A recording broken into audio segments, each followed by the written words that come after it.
મોત થયું છે। પૌત્રને રમાડવા માટે તેઓ લંડન જઈ રહ્યા હતા। પતિ પત્ની બંને વિઝા માટે ફાઇલ મૂકી હતી। પત્નીને વિઝા મળતા થોડા દિવસ પહેલા જ નીકળી ગયા હતા। મહેન્દ્રભાઈને 2 દિવસ પહેલા જ મળ્યા હતા વિઝા। પુત્રએ હરખભેર તાત્કાલિક ટિકિટ કરાવી બોલાયા, પરંતુ પોતાના પૌત્રને રમાડવા માટે લંડન પહોંચે તે પહેલા જ રામનગરના મહેન્દ્રભાઈ વાઘેલાને કાર્ડ પરખી ગયું છે।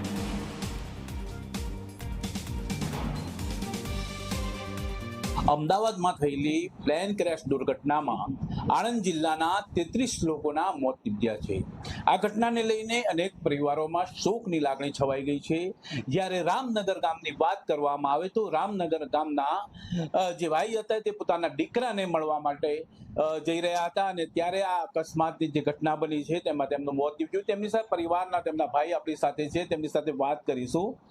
શું નામ છે આપનું? પંકજ કુમાર વાઘેલા। પંકજભાઈ, આપના જે ભાઈ છે મોટા, શા માટે લંડન જતા હતા અને શું ઘટના બની?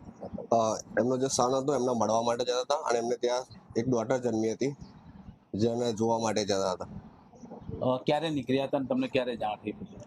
એ આગલે દિવસે જ વિઝા આવ્યા હતા। જ્યાં દુર્ઘટના ઘટી અને આગલા દિવસે જ વિઝા આવ્યા હતા। સવારમાં 10 વાગે અને 11 વાગે ટિકિટ બુક કરાવી અને રાત્રે 11 વાગ્યા સુધી શોપિંગ કરી અમને અને સવારમાં અમે સાથે બધા વાતચીત બી કરી છે, મળ્યા બી છે। આ જ ઘરમાં અમે મળ્યા હતા અને કહે કે હું 10 દિવસમાં પાછો આવું છું છોકરીને મળીને।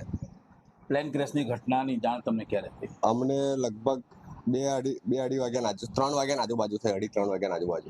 આમાં વાત એવી પણ છે કે દીકરાને ત્યાં દીકરો થયો તો ખુશીથી રમાડવા જતો? હા, એના માટે। હા, ક્યારે દીકરો થયો તો શું હતું? આપણે લગભગ 2 મહિના થયા હતા। હા, એમના પત્ની પણ પહેલા લંડન ગયા? હા, એ 2 મહિના પહેલા જ ભાભી લંડન ગયા હતા। બંને સાથે જ ફાઇલ મૂકી હતી, પણ પહેલા વાઇફના વિઝા આવી ગયા એટલે પહેલા નીકળી ગયા લંડન જવા માટે અને એમના વિઝા લેટ આવ્યા। શું નામ હતું ભાઈનું? ભાઈનું મહેશ કુમાર મનુભાઈ વાઘેલા। જે રામનગર ગામના મહેન્દ્રભાઈ વાઘેલા છે, જેઓ પોતાના પૌત્રને રમાડવા માટે જઈ રહ્યા હતા ત્યારે જે ઘટના બની છે જેને લઈને સમગ્ર પરિવારમાં અને ગામમાં શોકની લાગણી છવાઈ ગઈ છે।